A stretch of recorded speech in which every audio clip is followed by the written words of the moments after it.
কেইটামান গুৰুত্বপূৰ্ণ টিপছ যাৰ সহায়ত টপাৰসকলে বহুত বেছিকে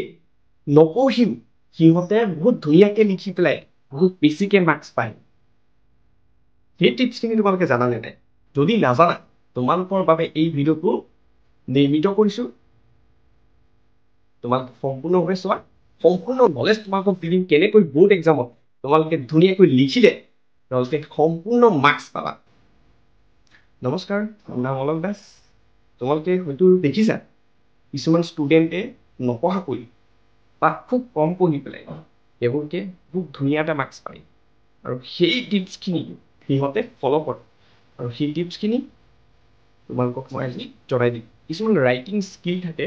আৰু সেই ৰাইটিং স্কিলখিনি যদি তোমালোকে আয়ত্ত কৰিব পাৰিছা, তুমি পৰীক্ষা হলত যদি ফ'ল' কৰিছা, তেতিয়াহ'লে তোমালোকৰ ধুনীয়া ধুনীয়া মাৰ্কছ তোমালোকেও পাবলৈ সক্ষম হ'বা। ব'লা আজি যোনখিনি তোমালোকে ৰাইটিং স্কিল কম ধুনীয়াকৈ মনোযোগেৰে শুনি যাবা। ষ্টুডেণ্টছ, তোমালোকৰ সেই ৰাইটিং স্কিলৰ টিপছখিনি তোমালোকক আজি মই দি দিম আৰু সেইখিনি যদি তোমালোকে যদি আয়ত্ত কৰিব পাৰিছা আৰু এক্সামত যদি ফ'ল' কৰিছা, তোমালোকে মাৰ্কছ কেতিয়াও কাটা নাযায় আৰু মাৰ্কছ ধুনীয়া মাৰ্কছ পাবা আৰু সেই মাৰ্কছখিনি তোমালোকে পালে পাৰ্চেণ্টেজটো বহুত বেছি ওপৰত যাবগৈ। তে তোমালোকে সেই মাৰ্কছখিনি যদি পাব বিচাৰা তেতিয়াহ'লে সম্পূৰ্ণ ভিডিঅ'টো চোৱা, বুজি পাবা আৰু ৰাইটিং স্কিলখিনি একদম ভৱিষ্যতলৈকে তোমালোকৰ কামত আহিব। প্ৰথম হৈছে ৰাইটিং স্কিলৰ গুড হেণ্ড ৰাইটিং তোমালোকে জানিব লাগিব। হেণ্ড ৰাইটিংটো খুব ধুনীয়া হ'ব লাগিব এনেকুৱা কোনো কথা নহয়।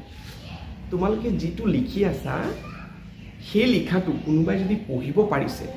কোনোবাই যদি ৰিডিংকৈ পঢ়িব পাৰিছে, তেতিয়াহ'লে তোমালোকৰ সেই লিখাখিনি দি পেলাই তোমালোকে আনচাৰ লিখিলে তোমালোকে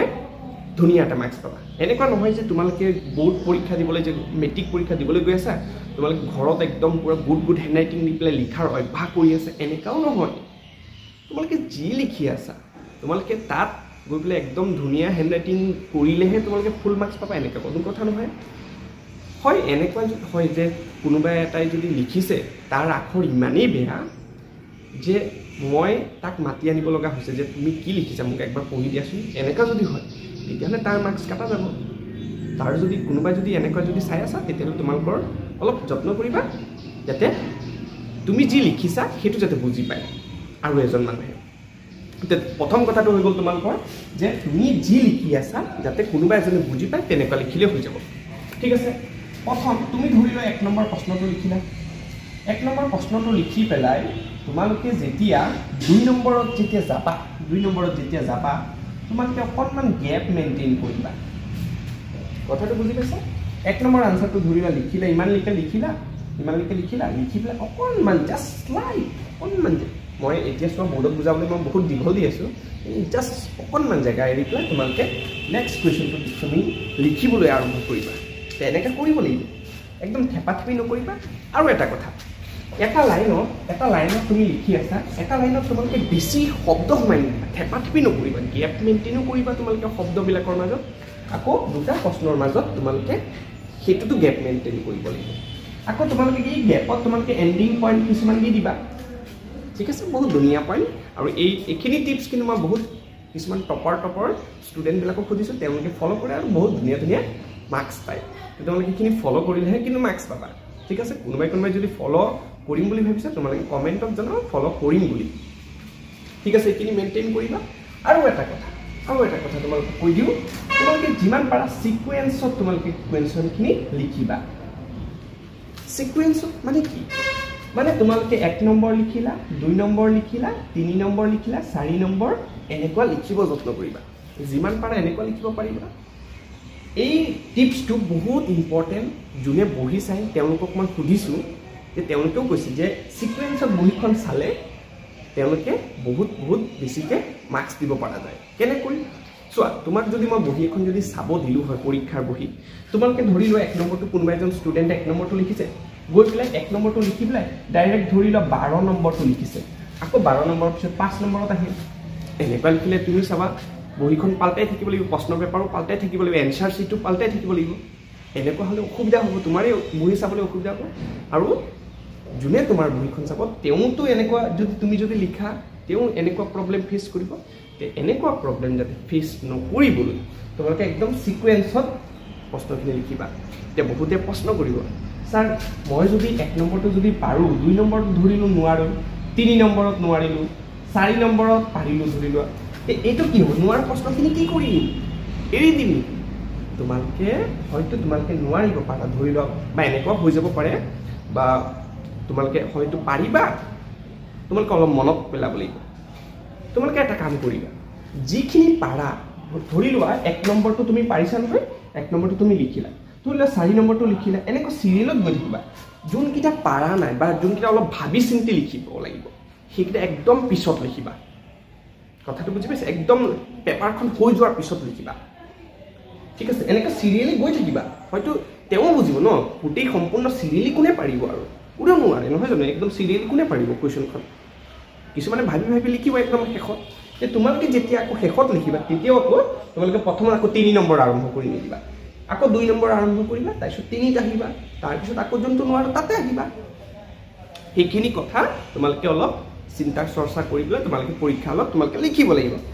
প্ৰথম কথাটো হৈ গ'ল হেণ্ডৰাইটিং তোমালোকে যি নিলিখা কিয় সেইটো একচেপ্ট কৰিব আকৌ গেপ মেইনটেইন কৰিবা তোমালোকে আৰু এণ্ডিং পইণ্টটো দিবা এইখিনি কথা ক'লোঁ আকৌ সিকুৱেন্সত লিখিব যত্ন কৰিবা এইটো ফলো কৰিবাই কিন্তু দেই এইখিনি কথা মানি চলিবা তেতিয়াহ'লে তোমালোকৰ বহুতখিনি মাৰ্কছ হেৰুৱাই নেপেলোৱা তোমালোকে মাৰ্কছ আৰু বেছিকৈহে পাবা ঠিক আছে নেক্সট কিছুমান কথা আছে তোমালোকে চোৱা নেক্সট কিছুমান কথা হ'ল তোমালোকে ধৰি লোৱা যেতিয়া আনসাৰ লিখিলা ধৰি লোৱা যিকোনো টাইপৰ যিকোনো ছাবজেক্টত তোমালোকে আনসাৰ লিখিলা আনসাৰত কি কৰিবা ধৰি লোৱা তুমি কি লিখি আছা কিবা কিছুমান পইণ্ট লিখি আছা পইণ্ট তোমালোকে পইণ্টত ফলো কৰিবা পইণ্ট ধৰি লোৱা 3 মাৰ্কৰ পইণ্ট কিবা দিলে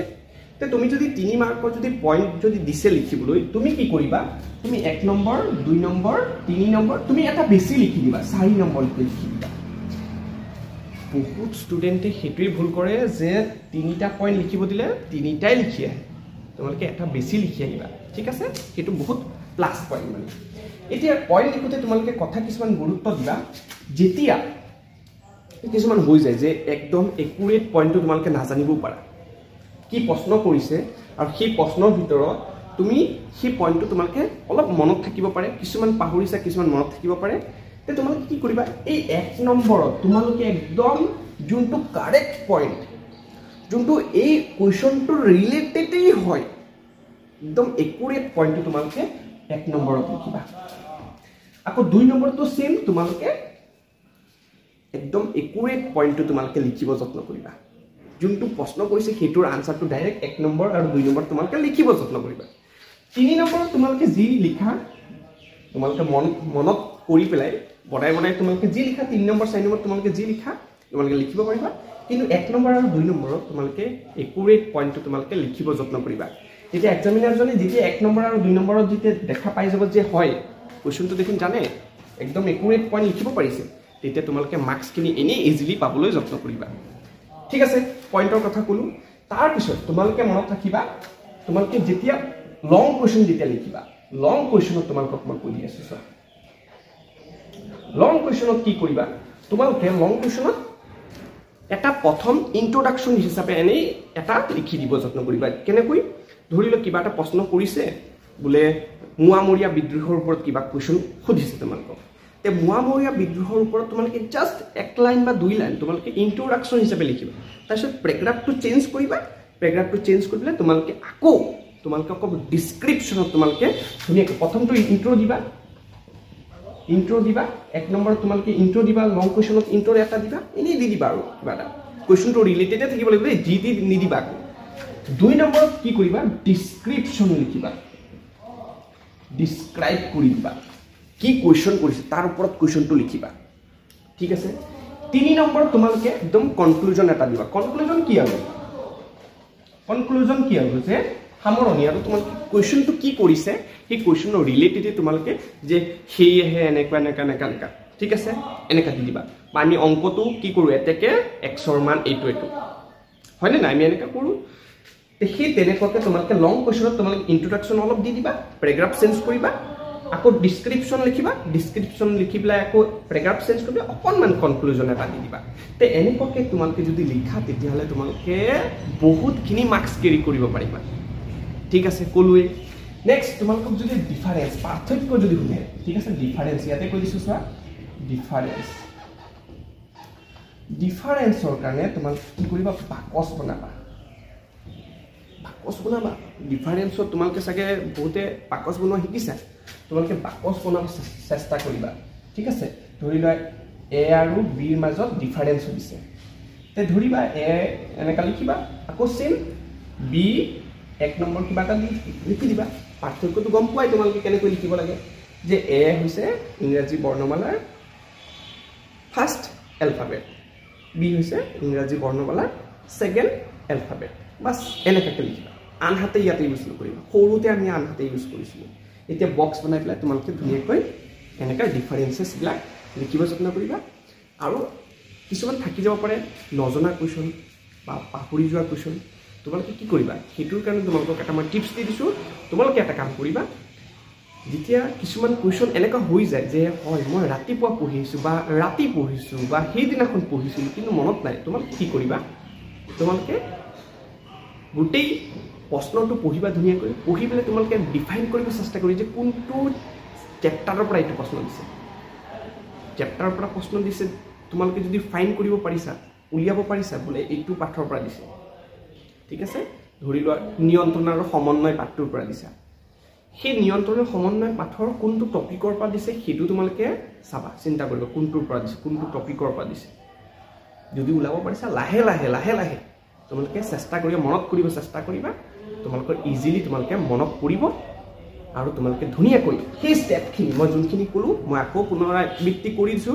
গুড হ্যান্ড ৰাইটিং তোমালোকে যেনেকাই হওক তোমালোকে তেনেকুৱাকৈ লিখিবা খালি যাতে বুজি পাব পৰা ৰিডিং হ'ব পৰা যাতে ৰিড কৰিব পাৰে যোনে বহি চাব গেপ মেইনটেইন কৰিবা অকমান এন্ডিং পইণ্ট দিবা নিট ক্লিন কৰিবা কাটাটো অকমান ধুনীয়াকৈ এডাল আঁচ দি দিবা কাটা কুটা যদি কৰিব লগা হয় এডাল আঁচ দিলেই হ'ব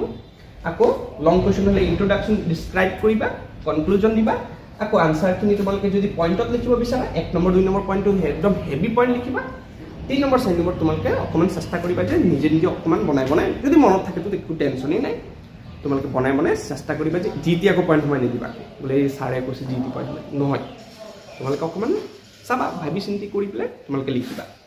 আকৌ ডিফাৰেন্সত কলো যে এনেকা তোমালোকে বাকচ বনাই পেলাই ধুনীয়াকৈ বাকচটো সম্পূৰ্ণ হোৱা নাই এনেকুৱাকৈ দিবা আকৌ আৰু কাট পেন্সিলেৰে তোমালোকে বাকচটো বনাবা আৰু ডায়াগ্ৰামখিনিও তোমালোকে ধুনীয়াকৈ কাট পেন্সিলেৰে আঁকি পেলাই আকৌ নামখিনি যে থাকে সেই নামখিনি তোমালোকে কাট পেন্সিলেৰে লিখি পেলাই দিবা আকৌ কি কৰিবা ডায়াগ্ৰাম যেতিয়া আঁকিবা ডায়াগ্ৰামত তোমালোকে ধুনীয়াকৈ